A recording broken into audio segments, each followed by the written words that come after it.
কোনোবাই যদি আপোনাৰ ল'ৰা ছোৱালীক মাৰে বা আপোনাৰ সৰু ভাইটি ভণ্টিক মাৰে তেতিয়াহ'লে আপুনি কি কৰিব জানেনে? আপুনি যদি নাজানে তেন্তে ভিডিঅ'টো একমাত্ৰ আপোনাৰ বাবে। নমস্কাৰ বন্ধুসকল, মই ৰাহুল, আপোনাৰ বন্ধু মিষ্টাৰ সৰকাৰ চুইচডমৰ আন এটা নতুন ভিডিঅ'লৈ আপোনালোকক স্বাগতম জনাইছোঁ। বহুদিন হ'ল মই ভিডিঅ' কণ্টিনিউ দিব পৰা নাই, তাৰ বাবে মই অত্যন্ত দুখিত।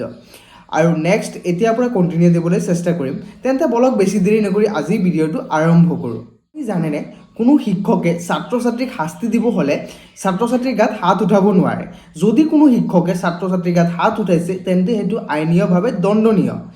যদি আপোনাৰ সন্তানৰ ওপৰত কোনো শিক্ষকে হাত উঠায় তেতিয়াহ'লে আপুনি সেই শিক্ষকজনৰ এগেইনষ্টত পুলিচ কমপ্লেইন কৰিব পাৰে। কোনো শিক্ষকে আপোনাৰ ল'ৰা ছোৱালীক স্কেল নাইবা অন্য কোনো বস্তুৰে মাৰে গুড ইণ্টেনশ্যন নথকাত, তেন্তে আপুনি সেই শিক্ষকজনৰ এগেইনষ্টত পুলিচ ষ্টেচনত গৈ কমপ্লেইন কৰিব পাৰে।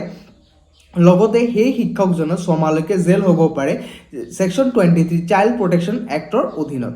এতিয়াও প্ৰশ্ৰয় নিদিব। যদি আপোনাৰ ল'ৰা ছোৱালীৰ লগত তেনেকুৱা হৈছে তেন্তে আপুনি দেৰি নকৰাকৈ পুলিচ ষ্টেচনত গৈ কমপ্লেইন কৰি দিব। আশা কৰোঁ মোৰ ভিডিঅ'টো আপোনালোকৰ ভাল লাগে। যদি ভাল লাগে তেন্তে লাইক, কমেণ্ট এণ্ড শ্বেয়াৰ কৰি দিব।